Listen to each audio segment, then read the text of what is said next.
Hey everyone, thanks for watching TestTube Plus today. I'm Trace. This is a podcast-style show where we take a big topic and we break it into 5 different chunks for you. This week, we are talking about viruses, which, when I first started doing this research, I knew some about, but I didn't know a lot about. And it turns out, not only are they super old and super cool, but we will never be able to cure all of them. There are more viruses than there are of anything else. This is crazy. Viruses, in fact, might have even been the very first life ever.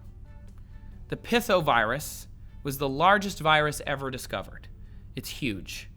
Most viruses are about 3 genes to around 400 genes. This was found in 2013. It was found in Siberian dirt that had been frozen for 30,000 years, and it has 500 genes. It's way huger than other viruses. And that's not saying even the biggest, because there's also the Pandora virus that has 2,500 genes, and it was discovered hiding inside of an amoeba off the coast of Chile. So what came first? This is a debate in science. With these big viruses, once they found these, they started to have this debate. What came first, the cell or the virus? Because viruses infect cells, and they're not considered life unless they've infected it, right?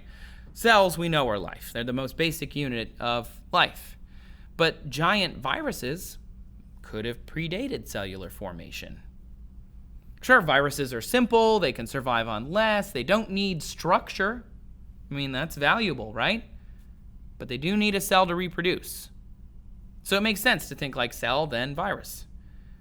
However, it could be that they lost an ability. Virus-like elements could have spurred in a primordial stew of nucleic acid the whole of life to exist in the first place.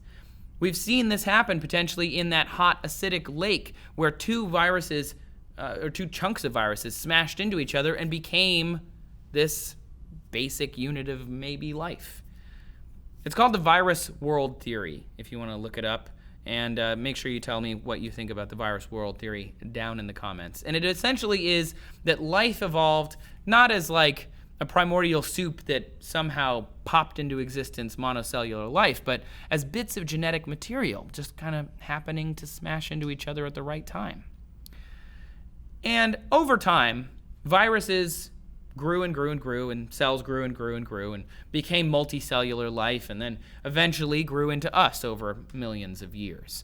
But viruses have still been around that whole time, and they mixed with us. When you think of yourself, you think of you as a unit, but you are, right, your DNA, and your DNA comes from your history. It shows your lineage, your history.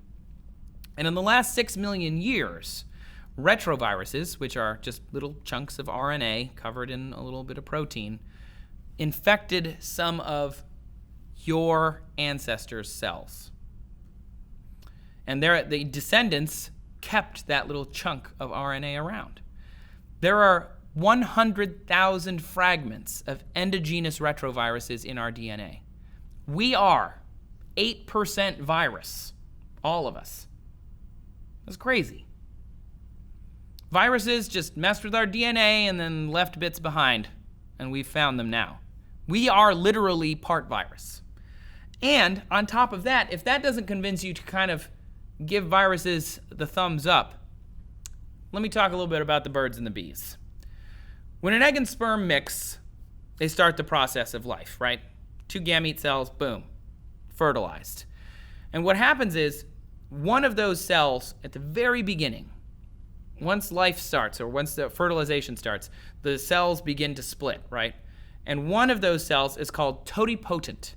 If you took one of those early cells, like just the very first grouping of splits, in the first few splits after fertilization, those totipotent cells can literally be any cell in the body if cultivated properly. They can become placentas, they can become neurons, they can become skin, they can become a liver, they can become anything.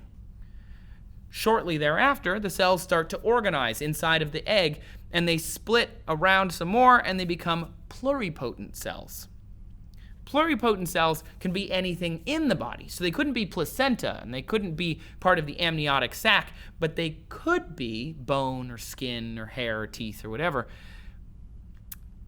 So what happens in between totipotent and pluripotent is it turns out genes are switching on and off, and they have to do it at the exact right time.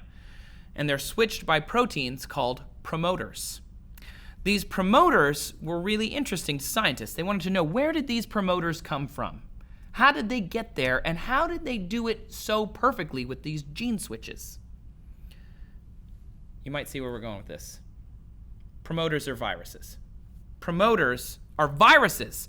We are created in part inside of our egg by viruses. They are literally identical to viral-based genetics. The virus-controlled genes are crucial for transitional totipotent cells, is what I read. Totipotent cells become pluripotent cells because these little chunks of DNA and RNA switch our genes off and on. It was a huge discovery. But without viruses, we literally wouldn't be born.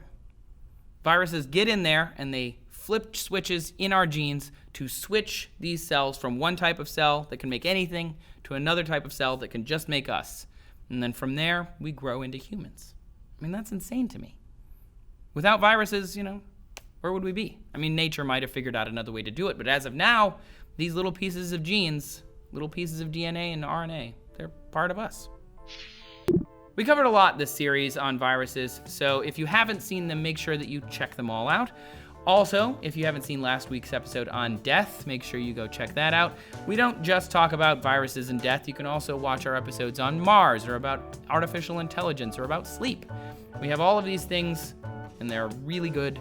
Please go check them out. Also subscribe for more TestTube Plus. And thank you very much for watching. We'll see you next time.